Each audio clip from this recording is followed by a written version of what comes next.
को मेरा सलाम पहुंचे। मैं हूं वाहिद नसीम, आप देख रहे हैं फोर्थ व्यू।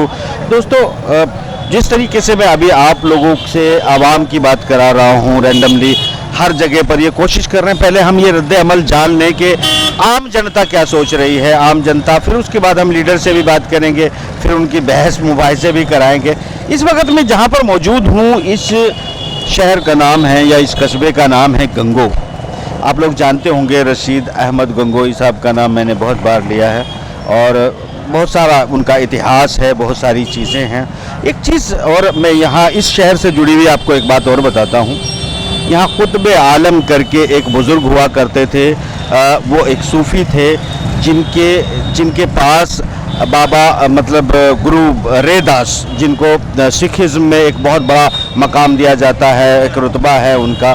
गुरु रैदास इस शहर में आया करते थे और कुतुब आलम और रैदास मिलकर जो है वो दिन और रातें गुजारते थे और वो यहाँ पर मतलब एक दूसरे के पास मुकीम होते थे और एक दूसरे को सपोर्ट करने की बात करते थे। तो बेसिकली यहाँ यकजहती का एक माहौल रहा है। 1857 की क्रांति में एक किरदार रहा है। ये सब होने के बावजूद जो है मेरे ख्याल से शहर का माहौल कैसा आज की तारीख में कैसा है उसे ज़रूर मैं यहाँ ये भी बता दूं कि पंजाब से बहुत सारे लोग बाबा रैदास की एक कुटिया है उस पर भी आते हैं और कुतुब आलम का भी एक बड़ा रुतबा है, वो तो आप समझ ही लेंगे। तो इसी तरह हर शहर के बारे में कुछ ना कुछ बातें ज़रूर करेंगे। तो मैं अभी हम आम जनता से थोड़ी बात कर लेते हैं कि इस वक्त इस शहर का माहौल कैसा है और चुनाव में कैसा होने वाला है। जनाब, आपका नाम? जी, सरवर चौधरी। सरवर चौधरी साहब, आप एक बात बताएंगे, ये आपका शहर काफ़ी कदीम है, काफ़ी ऐतिहासिक इसकी एक पहचान है। आज की तारीख में किस तरह आप देख रहे हैं इस शहर को कि चुनावी माहौल है और पिछले दिनों से काफ़ी कम्युनल माहौल रहा है, आपको क्या लग रहा है? अब क्या सूरत हाल है? यहाँ की जो राजनीति है, दो घरानों की राजनीति है और दोनों घराने ऐसे, एक चौधरी परिवार एक काजी परिवार, और दोनों ही अलग अलग है। अब गठबंधन यहाँ हो गया है। अब ये देखते हैं गठबंधन में कौन सा प्रत्याशी आता है। गठबंधन की जीत होगी यहाँ पे और जी भारी संख्या में लोग गठबंधन के साथ हैं। और सबसे ज़्यादा जो है बीजेपी से परेशान है लोग, महंगाई से। महंगाई मेन मुद्दा है। महंगाई मेन मुद्दा है और गठबंधन के लोग जो है वो बेसिकली जा रहे हैं। मगर एक बात बताइए, चलिए दोस्तों, मैं इसमें ना कुछ डिटेल आपको देने की कोशिश करूंगा आगे दूसरे पड़ाव पे इसमें कि यहाँ किस तरह की स्थिति है, सामाजिक स्थिति, वोटर्स की कैटेगरी क्या है, वो भी हम समझाने की कोशिश करेंगे। फिलहाल तो राय जान लेते हैं। दो परिवार हैं, दो परिवारों की अहम राजनीति है, वो दोनों लड़ते हैं। पिछले दो योजनाओं में दोनों हारे हैं और कोई तीसरा जीता है, ऐसी कहानी यहाँ बनती आई है। नौजवान तबके हो, पढ़ा लिखा हो, क्या लग रहा है आपको, कैसा होना चाहिए इस बार का इलेक्शन, किस तरह से होना चाहिए? देखिए, जो इलेक्शन होना चाहिए वो होना चाहिए विकास पे, एजुकेशन पे होना चाहिए, एजुकेशन पे होना चाहिए। दूसरा, जो महंगाई बढ़ रही है उस पे होना चाहिए, उस पे अंकुश लगना चाहिए।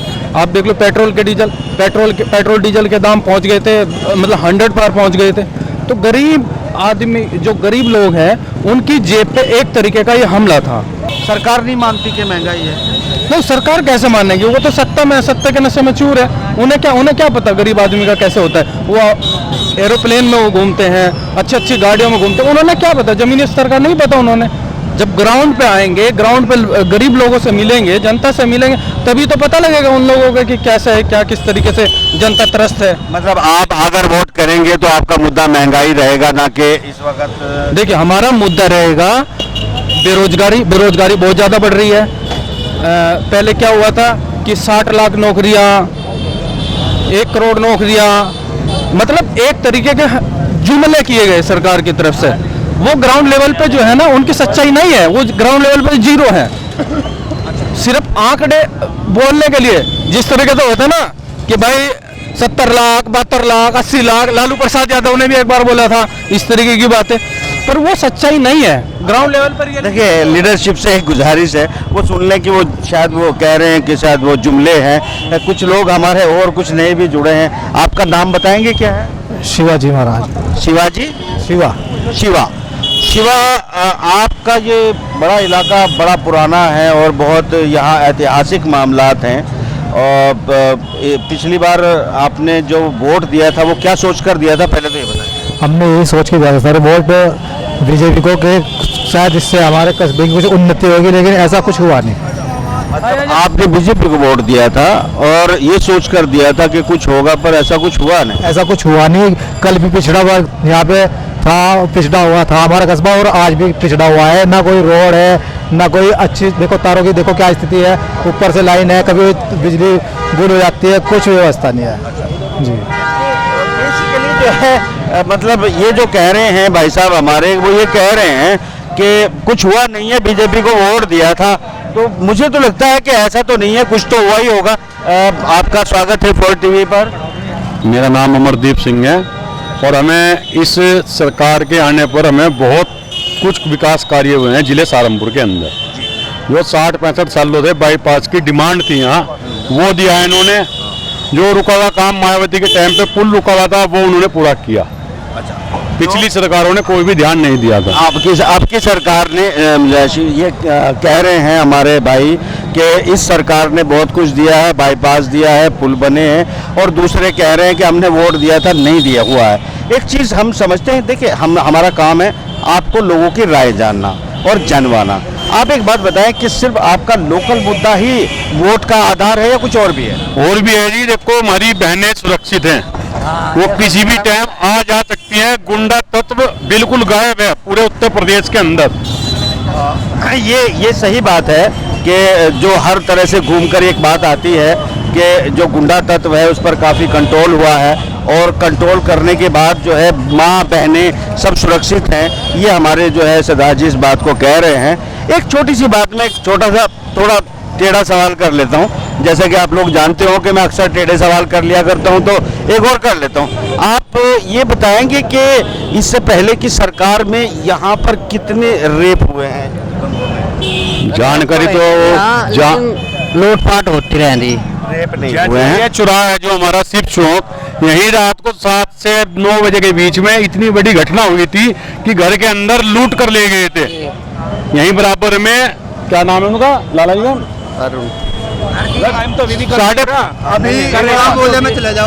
मेरी बात हुए हैं मैनपुरा में, और अभी तक उनका खुलासा नहीं हुआ। और सरकार जल्दी करेगी जी, करेगी, क्राइम कम कर दिया हमने। मेरी बात सुनो, लोग कह रहे बेरोजगार है, छोटे छोटे बच्चे 20-20 हजार के फोन चला रहे जी, चला रहे। दूसरा मुद्दा ये है जी, यहाँ तक वाले की सरकार है, बाबा की सरकार है, बाबा की रहेगी जी। अच्छा, बाबा की सरकार है, बाबा की रहेगी। अच्छा एक बात सुनिए, हाँ ठीक है, ठीक है, बात आराम से बात करें, आराम से बात करें। दूसरा मुद्दा ये है जी, देखो हम रात को कहीं भी चले जाएं, 12 बजे चले जाएं, 1 बजे चले जाएं, कहीं भी कुछ दिक्कत नहीं है जी। मैं खुद फाइनेंस का काम करूँ जी, यो बैग टंगराना जी, इब तक पहला अखिलेश की सरकार होती है, वो लूटपाट में खुद जाता। अच्छा, ये जो मामला है कि जो लूटपाट का मामला है, हम हर कॉन्स्टिट्यूंसी में जा रहे हैं, कानून व्यवस्था को लेकर, बदमाशी को लेकर, हर जगह से इस तरह का सेटिस्फेक्शन जो है वो पेश किया जा रहा है। मैंने सवाल जरा थोड़ा टेढ़ा किया था, वो आप तक पहुंच गया होगा।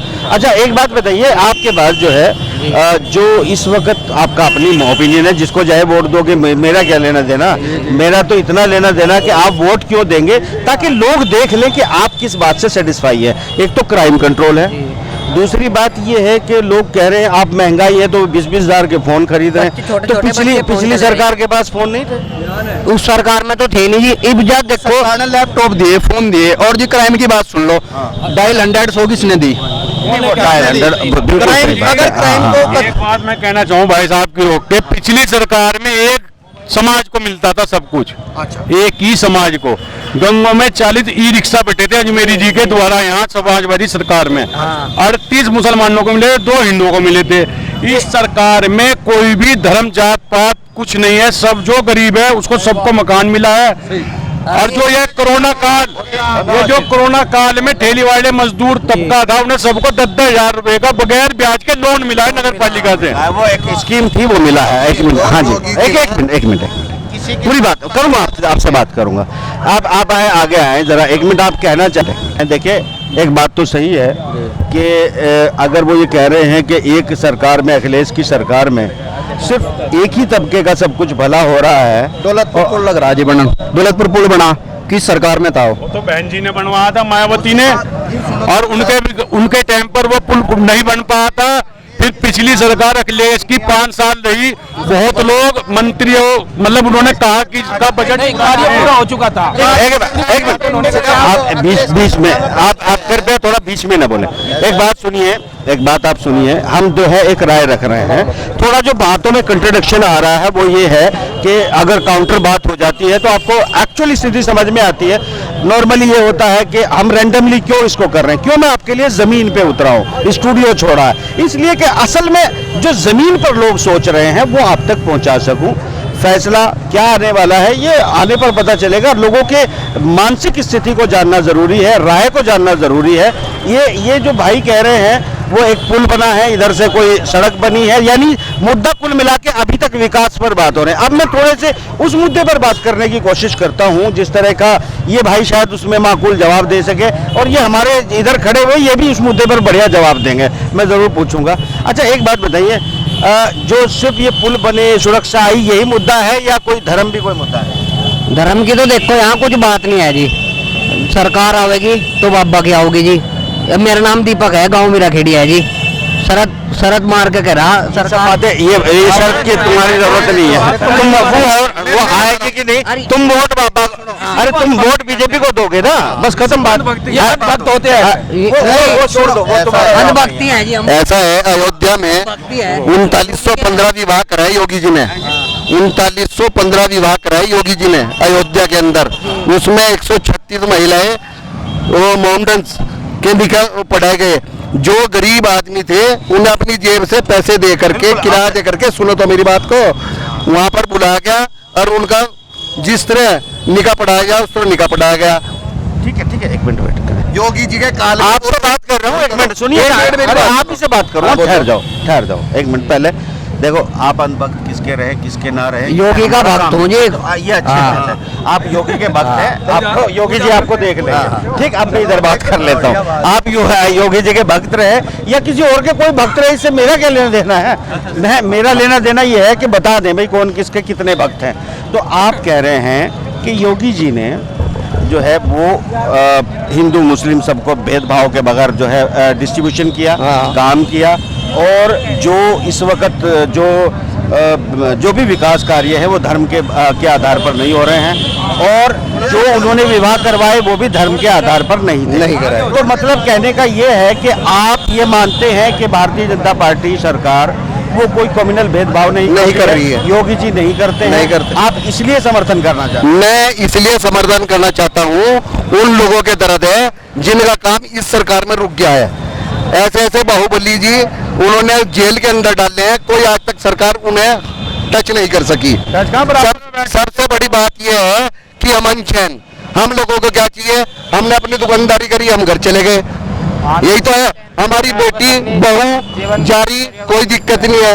ये फिर बेटी बहू के सवाल तो फिर मैंने पहले भी कर दिया था, फिर कर लूंगा। ये है सबसे ज्यादा यहाँ पर मुसलमान हो, हिंदू हो, कोई हो, किसी जाति बिरादरी को देख करके नहीं आया। सबको ठेली वालों को पैसे मिले, सबके मकान है, सबको राशन गवर्नमेंट इतना फ्री दे रहे हैं, कोई अपने घर से तो नहीं दे रही। पहली सरकारों ने क्यों नहीं दिया, क्यों नहीं फ्री राशन दिया, या क्यों नहीं सब गरीब आदमियों के, महिलाओं के खाते में 500 रुपए योगी जी ने, मोदी जी ने दिए। एक छोटी सी इनकी जानकारी, जरा आपकी जानकारी कम है। हर सरकार ने राशन जो है वो जो आता है, ये कोरोना सबके काल में नहीं आया, और जो राशन फ्री दिया गया है वो कोरोना काल में दिया गया है। अभी 5 महीने बढ़ा दिए गए सुनिए ना, वो अभी आपदा पैसों में मिलता था, अरे सुनिए ना, वो पैसों में मिलता था ना, सबके कार में कोरोना आया था? नहीं आया था। तो बेसिकली एक मिनट बात सुनिए, ये तो आप ये बेसिकली देखिए, एक छोटी सी बात आपको कहना चाहता हूँ, आप आराम से बात करें, कोई बात नहीं, मैं सबसे बात करूँ। एक बात छोड़िए, देखिए एक बात समझिए, बात मानसिकता, मेरा मतलब है साइकोलॉजी समझाने का। व्हाट्सएप यूनिवर्सिटी का जो भी है मामला वो भी आप जानते हैं। मकान प्रधानमंत्री योजना से और आवास विकास से पहले भी बनते आए थे, कम तादाद में थे। पहले टॉयलेट इस देश में पहले भी बनते आए थे, कम तादाद में थे। पहली बात जो है, अब अगर जो काम हम क्या करते हैं, जैसे अभी हम दूसरे पक्ष के पास जाएंगे तो वो अपनी बात गिनाएंगे, हम इस पक्ष के पास आएंगे तो ये अपनी बात गिनाएंगे। इनका मकसद ये है कि हमने जो काम हम हाईलाइट करते हैं उन कामों की बात करते हैं। यहाँ पर एक बात आप क्लियर समझें, अभी एक जो टेस्ट आपको फिर देखने को मिलेगा, सिर्फ हर किसी की एक मानसिक डिवाइडेशन है। विकास और अविकास शायद अभी तक इस देश में मुद्दा नहीं है। वजह यह है कि आप जानते हैं कि जीएसटी का रिजल्ट क्या आ रहा है, स्टेट गवर्नमेंट्स का क्या आ रहा है, या तो लैक ऑफ एजुकेशन है या तो जानकारी की वजह कम है। पेट्रोल के रेट आज की तारीख में इंटरनेशनल मार्केट क्रैश हो चुकी है, रेट डाउन आए हैं। और अभी मैं एक सवाल आपके सामने पूछूंगा कि इस पर आप क्या कहेंगे। जीएसटी के बारे में हम बताएंगे आपको। आप बताएंगे, आप वो भी पूछूंगा जीएसटी के बारे में सेठ जी, वो भी पूछूंगा। अब दूसरी बात पूछूंगा, आप जो है ये जो तेल आया है कम हुआ है इंटरनेशनल मार्केट में आज की तारीख में, और सरकार ने तेल के रेट कम नहीं किए हैं, इसको आप कैसे देखते तो आप भी एक बात बताओ, आप पेट्रोल 110 रुपए लीटर हो जा, 2.5-3 लाख रुपए की बुलेट एकदम आ रही, पंप पे जाके ही तो पता चला है महंगाई होगी।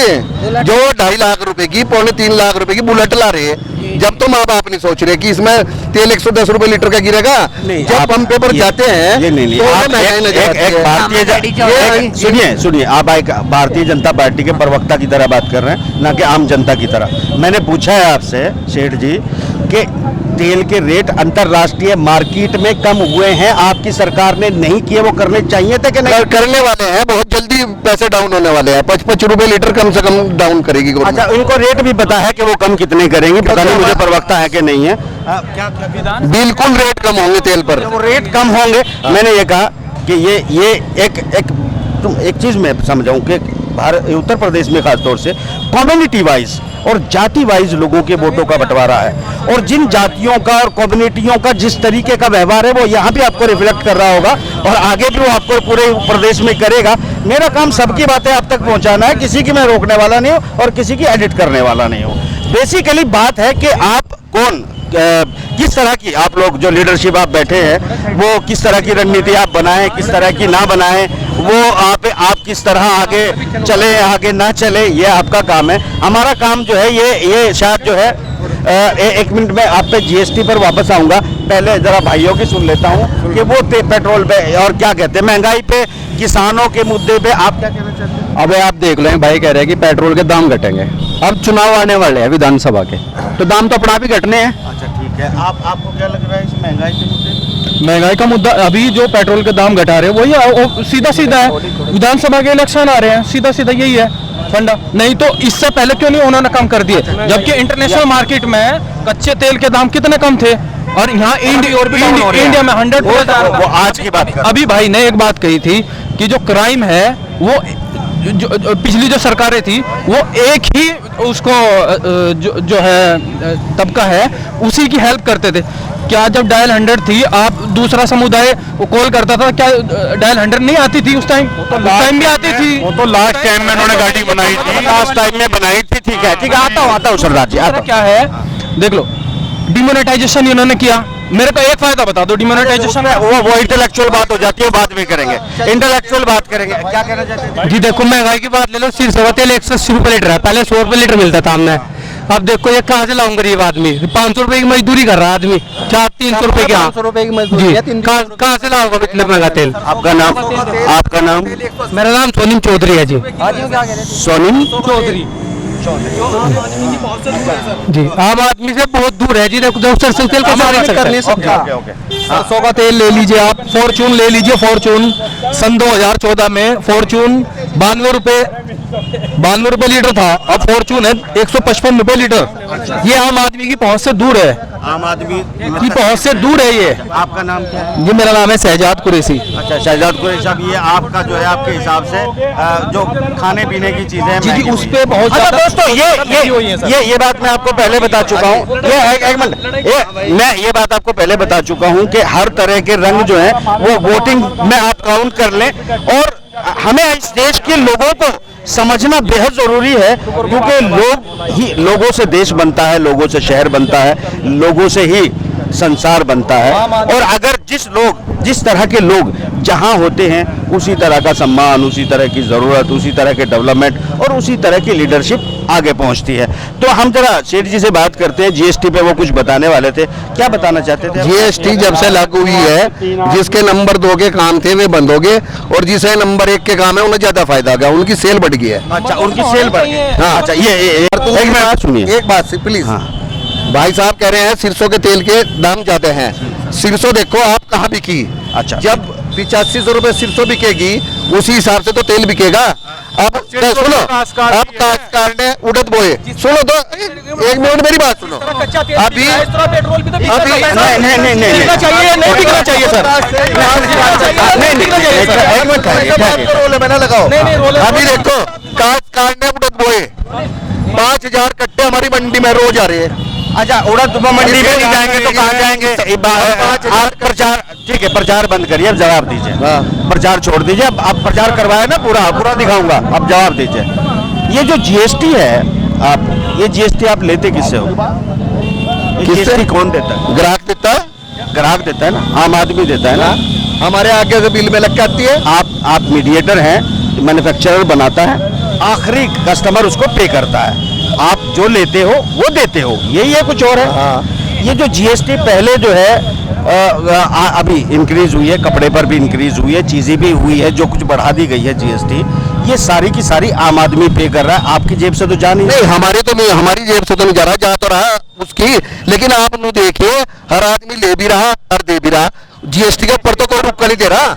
एक दोस्त जी, एक जो आम इंसान को ये नहीं पता है, आपने देखा थाने भवन में, आपने कैराना में देखा कि जो, अगर हम दुकानदार कम्युनिटी की बात कर रहे हैं, और दुकानदार कम्युनिटी में भी खास कम्युनिटी की बात कर रहे हैं, वो पूरी तरह से कोशिश करते हैं कि सरकार हम चला रहे हैं, जीएसटी टैक्स हम पे करते हैं, टैक्स जो है शहरी लोग पे करते हैं। शहरी लोग कोई कुछ पे नहीं करते हैं, पे आम आदमी पे करता है, वो आम आदमी पर महंगाई आखिरी तौर पर जाती है।